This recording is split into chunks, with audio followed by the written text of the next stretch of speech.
Thank you for joining our group presentation on digital equity and ethics in a preschool through 12th grade educational setting.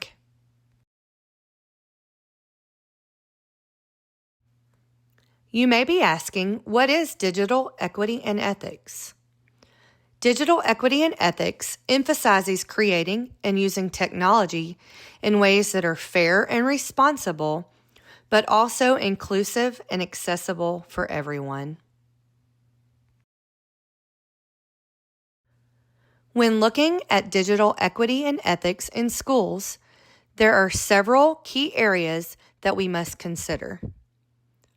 We must consider access and barriers to technology, digital literacy, digital citizenship, professional development, and ethical considerations for AI.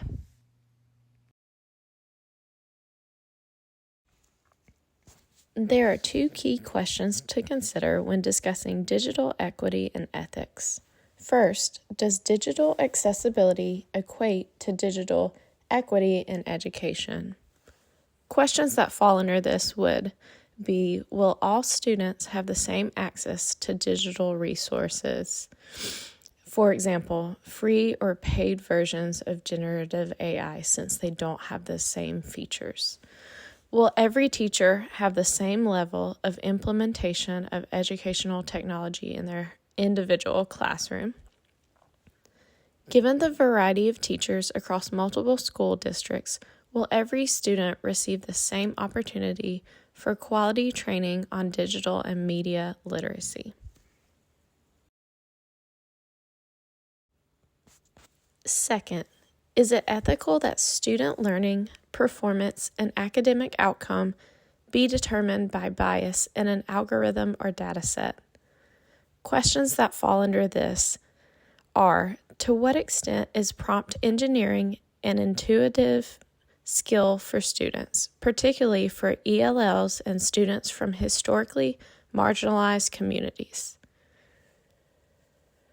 Does generative AI have the potential to mitigate learning disparities across diverse student populations, or will its benefits primarily be concentrated in more affluent educational settings? Are students with lower academic proficiency levels capable of developing effective prompt engineering skills to fully leverage the capabilities of generative AI tools?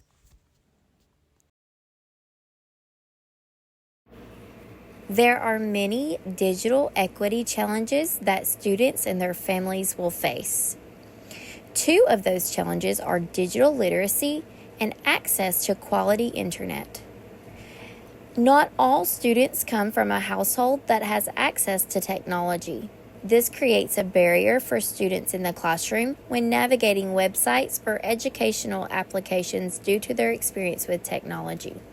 Students who lack digital literacy can suffer from confidence in using technology to complete assignments, which can ultimately affect their grade. Students that struggle with digital literacy due to access at home struggle to be continuously proficient in digital literacy. At least 17% of students do not have access to reliable internet. This percent increases in communities that are low income and areas that are rural. Lack of internet access impacts students' ability to access digital learning tools. Students are not able to complete online learning assignments outside of school. There are several opportunities that schools and communities can provide to help close those challenges that students may face. Schools can create workshops and manuals that teach or troubleshoot basic skills or problems.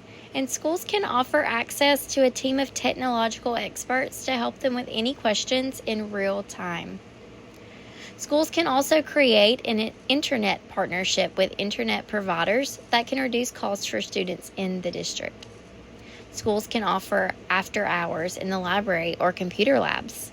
And schools can provide mobile hotspots that can be checked out by a student to use at home so that they can complete their assignments.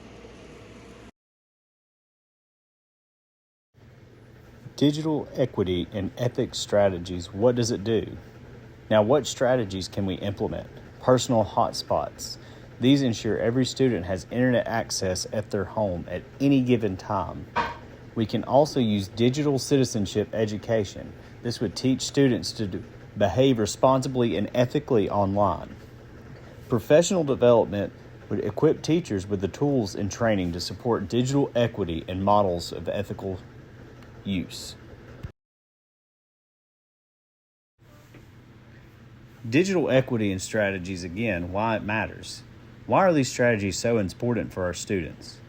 Personal hotspots, they will enable students to access online resources anytime by eliminating barriers from unreliable home internet. These are especially important in our rural and low economic status schools.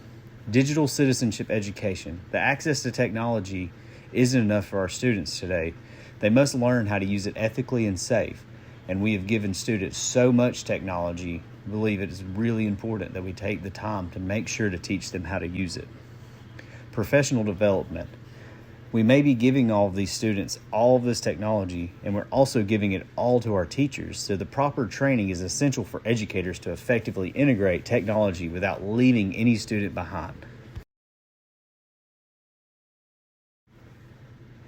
Digital equity and ethics strategy examples. Here are some examples of the successful initiatives. Personal hotspots. Project 10 Million by T-Mobile provides free internet access and mobile hotspots to low-income students, and this is aiming to close the homework gap for all of those students. Digital citizenship education Common Sense offers free digital citizenship curricula for the K-12 educators. Professional development. The International Society for Technology and Education supports educators in integrating technology effectively throughout their day-to-day practices. As we conclude this presentation, let's look back at several key factors.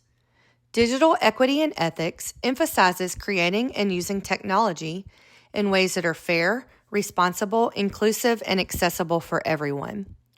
School districts seeking to implement generative AI must assess critical factors such as resource availability, professional development, technological infrastructure, and students' home access to ensure effective creation of dynamic, differentiated, and personalized learning experiences.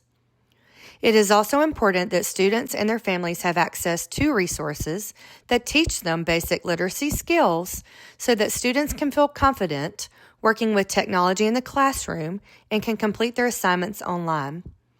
Students must also have quality access to internet so that they can participate in learning activities or applications that are used online. As our team researched, we found many references that help guide us in discussing digital equity and ethics in the classroom setting. We hope that you will also find these references useful as you are planning for digital equity and ethics within your school.